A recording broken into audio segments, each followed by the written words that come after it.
नमस्कार, स्वागत है आप सभी का। मैं हूं आपके साथ ऋषु त्यागी। मंगलौर विधानसभा में होने जा रहे उपचुनाव को लेकर कांग्रेस लगातार प्रदेश सरकार पर सत्ता का दुरुपयोग करने का आरोप लगा रही है और एक बार फिर से कांग्रेस के प्रदेश अध्यक्ष ने बीजेपी के ऊपर आरोप लगाया। कांग्रेस के प्रदेश अध्यक्ष ने कहा कि मैं मंगलौर विधानसभा में जब गया तो मैंने देखा कि वहां पर सिर्फ हरियाणा, राजस्थान की गाड़ियां घूम रही हैं। वहां पर स्थिति ऐसी है कि मेरी गाड़ी की चेकिंग की जा रही है, टूरिस्ट की गाड़ी की चेकिंग हो रही है, आम लोगों की गाड़ी की चेकिंग हो रही है, लेकिन जिन गाड़ियों पर भारतीय जनता पार्टी का लोगो लगा हुआ है उन गाड़ियों की चेकिंग नहीं की जा रही है।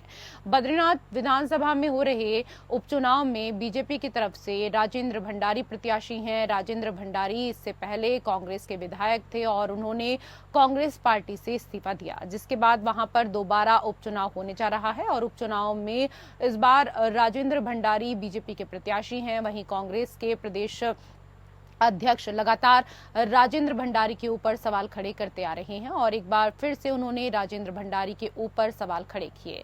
करण महारा ने राजेंद्र भंडारी को लेकर कहा कि आखिर राजेंद्र भंडारी ने बीजेपी में वो क्यों शामिल हुए। वो व्यक्ति पहले बयान देते हैं कि मैं बीजेपी से नहीं डरने वाला हूं और फिर अगले दिन ही बीजेपी में शामिल हो जाते हैं। जो व्यक्ति 3 हफ्ते पहले बीजेपी के ऊपर अपनी बीवी को लेकर आरोप लगा रहे थे, आखिर उन्होंने बीजेपी क्यों ज्वाइन की। अब इन सभी सवालों का जवाब वहां की जनता जानना चाहती है। और हमारे सहयोगी योगेश फोन लाइन पर ज्यादा जानकारी के साथ जुड़ चुके हैं। योगेश, क्योंकि अब ज्यादा समय शेष नहीं रह गया है और उपचुनाव होने वाले हैं, उपचुनाव के साथ ही यहाँ पर एक दूसरे के ऊपर कांग्रेस और बीजेपी ने आरोप प्रत्यारोप की जो रणनीति है वो शुरू कर दी है। कांग्रेस के प्रदेश अध्यक्ष ने एक बार फिर बीजेपी पर निशाना साधा है। क्या कुछ उन्होंने कहा इस दौरान मीडिया से? ने सीधे तौर पर जो है वो सत्ता का दुरुपयोग करने का आरोप लगाया। उनका कहना है कि खासतौर पर मंगलोर की उन्होंने बात की। उन्होंने कहा कि मंगलोर पे जब मैं गया तो वहां पर देखा कि जितनी गाड़ियां हैं सारी की सारी या तो हरियाणा नंबर की, यूपी नंबर की, पंजाब नंबर की, राजस्थान नंबर की दिखाई दे रही हैं और जिस गाड़ी में भी भाजपा का लोगो लगा हुआ है उस गाड़ी को बिल्कुल जो है चेकिंग नहीं की जा रही है। दूसरी तरफ अगर बात की उन्होंने कि जहां पर भी जैसे कोई आम व्यक्ति है या फिर कांग्रेस की कोई गाड़ी है, कांग्रेस का कोई कार्यकर्ता जा रहा है तो उसको रोककर पुलिस लगातार उसकी चेकिंग कर रही है। यानी उन्होंने कहा है कि हमें जो है परेशान किया जा रहा है। दूसरी तरफ जो है भाजपा बिल्कुल भी भाजपा के लोगों की चेकिंग नहीं हो रही है। उनका कहना है कि भाजपा जो है वो सत्ता का दुरुपयोग पूरे इस चुनाव के दौरान कर रही है। बिल्कुल, और ऐसे में तमाम तरह के आरोप लगाए जा रहे हैं और कहा यह भी जा रहा है कि बद्रीनाथ विधानसभा क्षेत्र की जनता ने भंडारी को जिताकर 5 साल के लिए विधानसभा भेजा था, लेकिन दल बदल कर उन्होंने लोगों का भरोसा तोड़ा है और उपचुनाव में जनता इसका जवाब देगी। मतलब कुल मिलाकर इस तरह की बातें करके यहाँ जनता को अपने पक्ष में लाने की भी एक कोशिश की जा रही है उपचुनाव से पहले। योगेश, बिल्कुल ये बात वो शुरू से ही कह रहे हैं, क्योंकि अगर राजेंद्र भंडारी की बात करें तो राजेंद्र भंडारी कांग्रेस के टिकट पर जीतकर गए थे, तो यानी कि कांग्रेस के विधायक थे। लेकिन उन्होंने ठीक लोकसभा चुनाव से पहले उन्होंने छोड़ दी पार्टी और जैसे ही पार्टी छोड़ी तो उन्होंने भाजपा ज्वाइनिंग करी, दल बदल लगा और उनको जो है उनकी जो विधानसभा की सदस्यता है वो चली गई। अब विधानसभा की सदस्यता जाने के बाद सवाल यही खड़ा होता था कि अब वो क्या करेंगे। तो उपचुनाव होने हैं वहां पर, उपचुनाव के लिए भाजपा के अब वो कैंडिडेट बन चुके हैं। ऐसे में क्योंकि वो बहुत मजबूत माने जाते हैं उस क्षेत्र में, अच्छे से सब ये जानते हैं, भाजपा भी इस बात को अच्छे से जानती थी कि बहुत मजबूत कैंडिडेट जो है वो राजेंद्र भंडारी है। पहले बात ये थी कि वहां से जो भाजपा के कैंडिडेट थे वो थे महेंद्र भट्ट। महेंद्र भट्ट अब राज्यसभा सांसद बन चुके हैं, यानी कि वहां पर अब जगह खाली हो चुकी है क्योंकि महेंद्र भट्ट वहां पे कैंडिडेट नहीं रह चुके हैं भाजपा के। तो ऐसे में इससे अच्छा कुछ नहीं हो सकता था कि राजेंद्र भंडारी उनके पास आ जाए, भाजपा के पास, और राजेंद्र भंडारी आ गया। इस बात को कांग्रेस जानती है कि एक मजबूत कैंडिडेट गया, इसीलिए लगातार कांग्रेस अब उनके ऊपर सवाल खड़े कर रही है और कह रही है कि जनता इसका जरूर जवाब देगी और जनता जो है बताएगी कि किस तरह से दल बदल का क्या होता है। बिल्कुल, और योगेश सबसे बड़ी चीज यहाँ पर ये भी देखने वाली है, क्योंकि आपने स्वयं भी देखा होगा कि लोकसभा के चुनावों में जिस तरीके से बीजेपी एक्टिव नजर आई, खुद प्रधानमंत्री प्रचार प्रसार करने के लिए, जनसभा को संबोधित करने के लिए 2 से 3 बार उत्तराखंड में पहुंचे। इसके साथ ही बीजेपी के तमाम वरिष्ठ नेता लोकसभा चुनाव में पहुंचे थे और यही शायद कारण भी रहा कि पांचों की पांचों सीटें जो हैं वो जनता ने बीजेपी की झोली में डाल दी। लेकिन अब कहीं ना कहीं लोकसभा चुनाव में क्योंकि हार का सामना कांग्रेस को करना पड़ा, अब लोकसभा चुनाव का बदला लेने मोर्चे पर उतरे हैं कांग्रेस के दिग्गज, और इसी वजह से जो पूरा उपचुनाव का मोर्चा है वो कांग्रेस के दिग्गजों ने संभाल लिया है, ये माना जाए? नहीं, कांग्रेस के दिग्गज अभी भी वहां पर नजर नहीं आ रहे। हाँ, ये जरूर है कि कांग्रेस अपनी तरफ से जरूर कोशिश कर रही है, लेकिन अगर कांग्रेस की भी बात करें तो कांग्रेस की तुलना में भाजपा वहां पर ज्यादा नजर आ रही है। जिन बद्रीनाथ, अगर हम बात करें बद्रीनाथ विधानसभा की, कांग्रेस अभी भी वहां पर ठीक से नजर नहीं आ रही है। हाँ, अगर उनके जो कैंडिडेट की बात करें बुडोला की, तो बुडोला ये जरूर है कि वो स्थानीय है और उनकी पकड़ बहुत है वहां पर अब देखने वाली बात होगी कि दूसरी तरफ राजेंद्र भंडारी हैं, उनकी भी पकड़ है। राजेंद्र भंडारी विधायक रह चुके हैं, मंत्री रह चुके हैं और उसी सीट से जीत कर आ चुके हैं। दूसरी तरफ अगर बटोला की बात करें तो बटोला जो है पहली बार चुनाव लड़ रहे हैं। तो ये दोनों ही, अगर बात करें तो कांग्रेस और भाजपा से ज्यादा ये स्थानीय दो जो उठे हैं और दोनों ही लोकप्रिय हैं। बटोला के ऐसा नहीं कहेंगे कि वो लोकप्रिय नहीं है, लोग उन्हें बहुत पसंद करते हैं, सौम्य है, लोगों की बात सुनते हैं, बातचीत अच्छा करते हैं और आम लोगों के बीच में रहते हैं। तो बटोला की भी अपनी पहचान है वहां पर। लेकिन राजेंद्र भंडारी की अगर बात करें तो काफी मजबूत कैंडिडेट है। अब देखने वाली बात होगी कि कैसा रहता है ये चुनाव। जी, बहुत बहुत धन्यवाद तमाम जानकारी के लिए योगेश।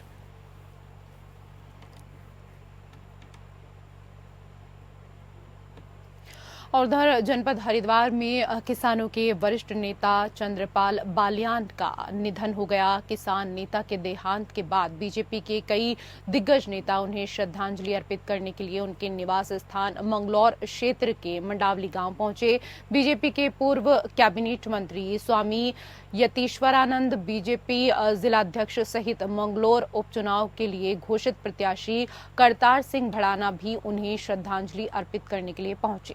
श्रद्धांजलि देने पहुंचे पूर्व कैबिनेट मंत्री यतीश्वरानंद ने कहा कि किसानों के मसीहा के रूप में जाने जाने वाले किसान नेता अब हमारे बीच नहीं रहे। उन्होंने किसानों के लिए एक लंबी लड़ाई लड़ी और किसानों के हक के लिए हमेशा उन्होंने संघर्ष किया। वहीं करतार सिंह भड़ाना ने कहा कि किसान नेता चंद्रपाल बालियान किसानों के सच्चे हितैषी थे। उन्होंने अपना पूरा जीवन किसानों के हक के लिए न्योछावर कर दिया। वो हमेशा महान किसान नेता के रूप में जाने जाएंगे। उन्हें कोटि कोटि नमन करते हैं और इस दुख की घड़ी में उनके परिवार वालों के लिए ईश्वर से प्रार्थना करते हैं।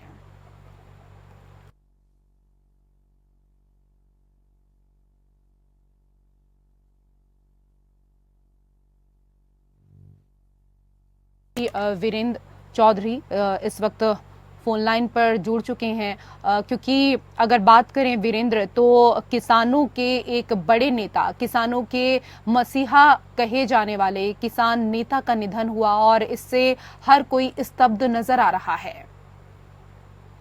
जी, रिश्तों से आगे बात की जाए, रुड़की के मंगलौर उपचुनाव चल रहा है। उपचुनाव में बालियान जी का निधन हो गया, जो किसान बड़े किसान नेता थे और बड़े किसान नेता होने के बाद वो काफी सक्रिय थे। पिछले जो हरिद्वार डिस्ट्रिक्ट के जो बात माने, हरिद्वार डिस्ट्रिक्ट के पहले से ही और टिकट साथ में समय से ही वो हमारे किसान कितना भी नेता थे, नेता तो किसान के साथ साथ वो यहाँ पे जनता का ध्यान रखता था। जिसी को देखते भाजपा में उपचुनाव चल रहा। भाजपा के उपचुनाव में करतार सिंह भड़ाना, स्वामी पूर्व कैबिनेट मंत्री स्वामी तीसरानंद जी और त्रिवेंद्र सिंह रावत जी मौके पर पहुंचे। उन्होंने सरकार दी और करतार सिंह ने कहा कि मेरे इसके बहुत अच्छे संबंध थे, मेरा आना जाना पहले से लगा हुआ था। इसी को देखते हुए यहाँ पर इसको श्रद्धांजलि देने आया। लेकिन श्रद्धांजलि के साथ मेरा परिवार है और परिवार के साथ में ही मैं इनके साथ में आता जाता रहा हूँ। और ये कैसी अपना जो पूरा जीवन काल है, इन्होंने पूरा जीवन काल अपना काम किसान के हक में दे दिया और किसान के हक में इनको श्रद्धांजलि देता हूँ। इसी को देखते करतार सिंह भड़ाना ने अपना एक शोक संदेश उनके परिवार को दिया और शोक संदेश परिवार को देकर उन्होंने श्रद्धांजलि दी और उनको बोले कि उनके परिवार के साथ में मैं समय साथ खड़ा रहूंगा। जी, बहुत बहुत धन्यवाद तमाम जानकारी के लिए वीरेंद्र चौधरी। और उधर मानसून सीजन शुरू हो चुका है और शहर में पहली बारिश ने प्रशासनिक तैयारियों की पूरी तरीके से पोल खोल दी है। पहली बारिश से जगह जगह हुए जल भराव से जनजीवन पूरी तरीके से अस्त व्यस्त हो गया। कांग्रेस ने रविवार को इसी मुद्दे को लेकर सरकार को घेरने की कोशिश की।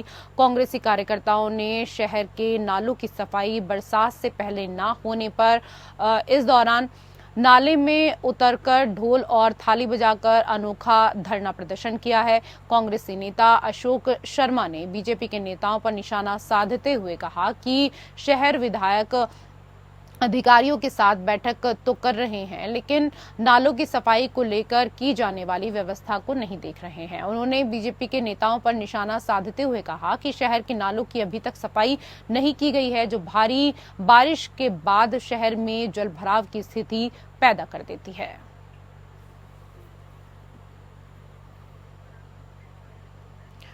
और हमारे सहयोगी रुपेश फोन लाइन पर ज्यादा जानकारी के साथ जुड़ चुके हैं। रुपेश, क्योंकि पहली ही बरसात के अगर बात करें तो पहली ही बरसात में किस तरीके से सारी प्रशासनिक तैयारियों की पोल खुल चुकी है, ये हमने 2 दिन पहले ही देखा था कि किस तरीके से तमाम जो नदी नाले हैं वो उफान पर आ गए और अब तो लोगों को सड़क पर चलना भी मुश्किल हो गया है। हालात ऐसे हो गए हैं 2 दिन की बारिश में ही। ये ऋषि, आपका कहना बिल्कुल ठीक है कि 2 दिन की बारिश से ही यहाँ पर नगर निगम के प्रशासनिक अधिकारियों के, जनप्रतिनिधियों के द्वारा जो दावे किए जाते रहे सबकी पोल खोलकर यहाँ पर रख दिए है। आज तड़के हल्की फुल्की बारिश में ही यहाँ रानीपुर मोड़ क्षेत्र में बहुत भयंकर जो है जल भराव हो गया था। भगत सिंह चौक क्षेत्र बिल्कुल वहां पर करीब आप ये मान लीजिए कि 3 से 4 फीट पानी जमा हो गया था। इसके अलावा कई क्षेत्र हैं ऐसे, कनखल का क्षेत्र है जहां पर भी जल भराव हो गया था और उसके बावजूद भी जो स्थानीय विधायक हैं या जो स्थानीय प्रशासनिक अधिकारी हैं वो केवल बैठ के और दावों की वो बयानबाजी तक ही सीमित है। इसी के विरोध में कांग्रेस ने जो है बहुत यहाँ पर व्यापक प्रदर्शन, धरना प्रदर्शन किया था और वो जो नाले हैं जो साफ नहीं कराए गए हैं नगर निगम द्वारा, उन नालों के बीच में बैठकर इन्होंने ढोल नगाड़े बजाकर प्रदर्शन किया था। तो जिसके बाद जो स्थानीय जनता है वो भी काफी रोष है स्थानीय जनता में भी कि जितने भी जनप्रतिनिधि हैं या जो प्रशासनिक अधिकारी हैं वो केवल बैठ के करते हैं या बयानबाजी करते हैं, लेकिन धरातल पर स्थिति बहुत यहाँ पर हरिद्वार क्षेत्र में अच्छी नहीं है। इसी को लेकर स्थानीय जनता में रोष है और स्थानीय जनता, क्योंकि अभी कुछ समय बाद ही करीब 3 महीने बाद नगर निगम के चुनाव भी यहाँ पर होने वाले हैं, तो इसको लेकर जो जनप्रतिनिधि हैं, चाहे वो भाजपा से जुड़े हुए हो चाहे वो कांग्रेस से जुड़े हुए हो, वो भी उनके माथे पर भी चिंता है कि जनता के बीच जो मैसेज है वो गलत जा रहा है। जी, बहुत बहुत धन्यवाद तमाम जानकारी के लिए रुपेश वालिया। और उधर देश भर में आज से लागू होने वाले 3 नए आपराधिक कानूनों के लिए उत्तराखंड पूरी तरीके से तैयार है। आईपीएस अधिकारियों से लेकर केस की जांच में शामिल होने वाले पुलिस कर्मचारियों को नए कानूनों को लेकर बाकायदा प्रशिक्षण दिया जा रहा है। आपको बता दें कि हाल ही में ये जानकारी उत्तराखंड की मुख्य सचिव राधा रतूड़ी ने केंद्रीय गृह सचिव की अध्यक्षता में वीडियो कॉन्फ्रेंसिंग के जरिए एक बैठक में दी। वहीं 1 जुलाई से 3 नए आपराधिक कानून लागू होने पर सूबे के मुख्यमंत्री पुष्कर सिंह धामी का कहना है कि कानून में वैधानिक अड़चन आने के चलते आम जनता को काफी परेशानियों का सामना करना पड़ता था। ऐसे में ये 3 नए कानून देश भर में लागू होने से सभी चीजों का सरलीकरण हो सकेगा और लोगों की समस्याओं का आसानी से समाधान होगा। जो कठिनाई आती है सभी से उनसे निजात मिलेगा और सारी चीजों का सरलीकरण होगा, लोगों की समस्याओं का आसानी से समाधान होगा, लोगों को न्याय मिल पाएगा और विधि व्यवस्था और प्रभावी। दिल्ली दौरे में सर आप लौटे हैं, केंद्रीय मंत्री से भी आगाह लगाने, प्रधानमंत्री से भी मुलाकात हुई है, कई चीजों को देखने आगामी प्रधानमंत्री का और पूरी सरकार का पिछले 10 सालों में उत्तराखंड के साथ बहुत ही सहयोगात्मक रवैया रहा है। जो भी योजनाएं उत्तराखंड से कहा गई मांगी गई है या जिसकी जरूरत थी वो सब केंद्र की सरकार ने दी है। इस बार भी आदरणीय प्रधानमंत्री से अन्य मंत्रीगणों से मैंने भेंट की है, सबसे अनुरोध किया है जो हमारे पहले के चलने वाले प्रोजेक्ट हैं उनको तेजी से पूरा किया जाए और जो नई योजनाएं जहाँ पर हमको अड़चना आ रही है, बिजली के क्षेत्र में, इंफ्रास्ट्रक्चर के क्षेत्र में, वन विभाग में, शहरों के विकास के क्षेत्र में, पर्यावरण के क्षेत्र में, उन सब पर मैंने प्रधानमंत्री को अवगत कराया है और आज प्रधानमंत्री पहले की तरह हमेशा उनका सहयोग मिलता रहा है। केदारनाथ धाम में पहाड़ों पर बर्फीले तूफान से लोगों की सांसें थम गई। आज सुबह गांधी सरोवर के ऊपर अचानक बर्फ की नदी बहती दिखाई दी। बर्फ का पहाड़ भर भरा कर गिर गया। केदारनाथ मंदिर में दर्शन कर रहे श्रद्धालु दूर से आते तूफान को एकटक देखते रहे। गनीमत रही कि किसी जानमाल का नुकसान नहीं हुआ। तस्वीरें आप देख सकते हैं, जहां सुबह सुबह केदारनाथ में टूटा ग्लेशियर, भर भरा कर गिरा विशाल हिमखंड।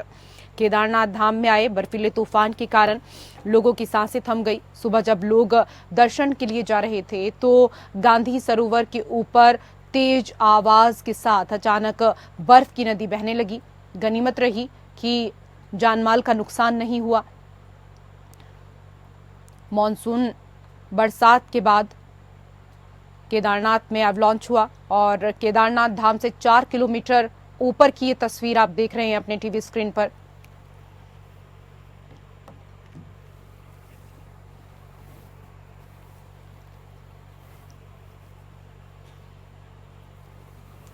तो तस्वीरें, एवलांच की तस्वीरें, जिसे देखकर लोगों की सांसें एकदम थक गई।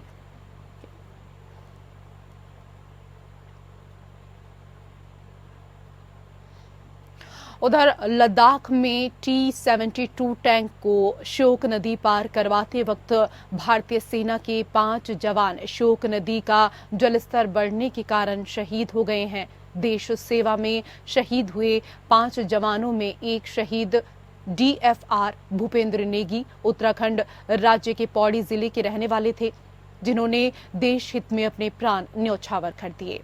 भूपेंद्र की शहादत की खबर भूपेंद्र के गांव बिशल्ड पहुंचने के बाद से गांव में शोक की लहर छाई हुई है और पूरा गांव और पौड़ी जिला भूपेंद्र की शहादत से दुख में है। सर, ये बात सुन के जब फौज में ये दुर्घटना हुई तो पूरे गांव का माहौल बहुत गमगीन है और एक गांव को प्राउड भी है कि हमारे गांव का लड़का शहीद हुआ है देश के लिए। तो मैं पूरे परिवार की तरफ से, गांव की तरफ से सांत्वना उस परिवार की देता हूं और हमें प्राउड भी है कि हमारे क्षेत्र का, हमारे गांव का लड़का देश के काम आया है। किस तरह से उनका जीवन बीता था यहाँ पे? सर, वो इसी जैसे पावर इंटर कॉलेज तक उसने 12वीं पास किया है। यही खेल कूदों में भी रहता था। उसकी पहले से इच्छा थी कि मैं फौज में जाऊं और पिछले साल ही वो अपनी बुआ को बोल के गया था कि मैं जिस दिन उसकी दादी खत्म हुई कि तो मैं उस दिन हवलदार बना, मैं सुबेदार बन के ही घर आऊंगा। रिटायरमेंट के बाद मैं गांव में रहूंगा। भले ही उसके बच्चे वगैरह देहरादून पढ़ रहे थे पर उसका मन गांव में ही लगा रहता है। अगली खबर जनपद ऊधम सिंह नगर के खटीमा से है, जहां खटीमा पीलीभीत मार्ग बुरी तरीके से क्षतिग्रस्त होता जा रहा है। वहीं दूसरी तरफ राहगीरों का आना जाना अब मुश्किल हो चुका है। खटीमा से मझोला मार्ग पर होने वाले गड्ढों को समय पर नहीं भरा जा रहा है, जिससे बरसात के कारण उनका आकार बढ़ता जा रहा है और वो बदहाल होते जा रहे हैं, जिससे इन पर गुजरने वाले राहगीर काफी परेशान हो रहे हैं। वहीं जिम्मेदार अफसर इनकी मरम्मत पर ध्यान नहीं दे रहे हैं। लोगों ने इस दौरान जमकर हंगामा भी किया है। खटीमा से मझोला मार्ग पर लंबे समय से क्षतिग्रस्त इन गड्ढों को भरने के लिए अभी तक कुछ भी नहीं किया जा रहा है। ये मार्ग NH डिवीजन हल्द्वानी को स्थानांतरित हो गया है। इधर मार्च अंतिम सप्ताह में इसको हमारे द्वारा उनको हैंडओवर कर दिया गया है। उनके द्वारा इसमें इसके इम्प्रूवमेंट की कार्रवाई की जा रही है। हो सकता है बरसात के बाद इसका सुधारीकरण का कार्य हो, अभी इस बीच तो होगा नहीं। जो भी इसमें गड्ढे भरान वगैरह का कार्य है तो NH हल्द्वानी द्वारा किया जाएगा। वर्तमान में इसमें गड्ढों में या तो ब्रेक एज या इंटरमीडिएट ऐसे गड्ढों को भरा जा सकता है या फिर कच्चे पैच बनाए जा सकते हैं। बरसात में पक्के पैच बनाना तो उचित नहीं होगा। जो भी कार्रवाई होगी ये उनके स्तर से की जाएगी। बात हल्द्वानी की करेंगे, जहां पर लाल कुआं में देर रात हुई बारिश की वजह से चारों तरफ सिर्फ पानी ही पानी देखने को मिला। भारी बारिश के चलते हुए जलभराव में रेलवे स्टेशन से लेकर मोहल्ले तक पानी ही पानी चारों तरफ नजर आया। इस दौरान लोगों को घर छोड़कर सारी रात इधर उधर बितानी पड़ी।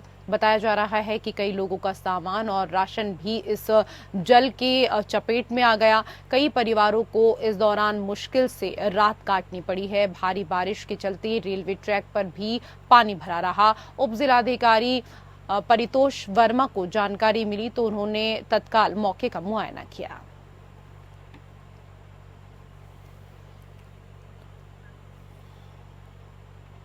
उत्तराखंड की खबरों में मेरे साथ फिलहाल इतना ही। नमस्कार।